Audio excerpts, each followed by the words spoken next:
Pima County Sheriff Chris Nanos warning that DNA tech issues in Nancy Guthrie's search may take, quote, months to resolve as we now enter week 4 since Mrs. Guthrie was last seen. So let's bring in retired FBI Supervisory Special Agent James Galliano.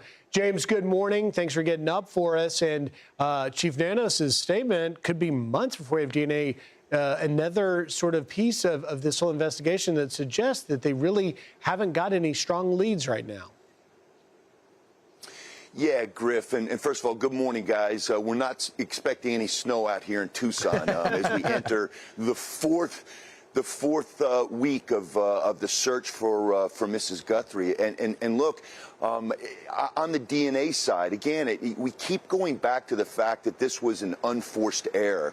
The FBI laboratory at Quantico is simply the gold standard of plumbing the depths of DNA. And remember, when you get a DNA sample, it's usually so infinitesimally small. What are we talking about? Something from blood, something from saliva, something from urine or semen or a strand of hair. So these are tiny, tiny samples. And the fact that they were shipped 2,000 miles across the country to Florida to a private lab that the sheriff has now admitted there might be some problems or inconsistencies right there, I think it was absolutely an unforced error. So can I just pick up on that for 1 second, though, Charlie? Excuse me. Because when I was out there and I went to a DNA forensic lab, if you could just elaborate just a touch, James, on the fact that there's the single source, meaning you get this DNA evidence you're testing from what you believe to be just one person versus sort of the trace DNA evidence, which, you know, you have to separate how many people may have been in any given area and how many samples you're actually looking at.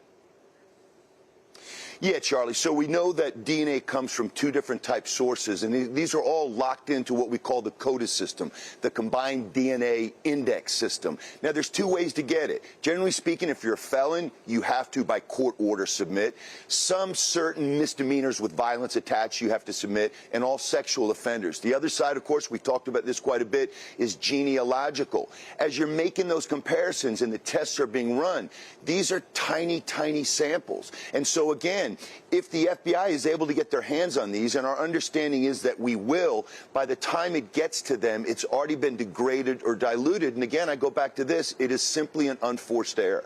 So the point here being that it's not the solution is not simply to send the sample from the Florida lab to Quantico, because the problem is the sample's small to begin with, but also as you test it, you destroy some of the evidence itself. Absolutely. And there's also layers that you have to go through. You have to go through the individual states for those approvals. The FBI just does not simply accept it from a private contracted lab.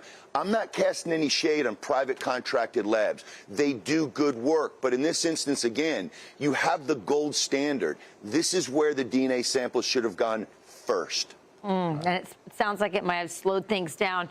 Just for those of us on the, who aren't in law enforcement, I just always imagined this DNA stuff could happen really fast. It's amazing that it does take that long. But we're glad to have you out there in Tucson continuing to keep us up to date as the story unfolds. And enjoying the nice weather.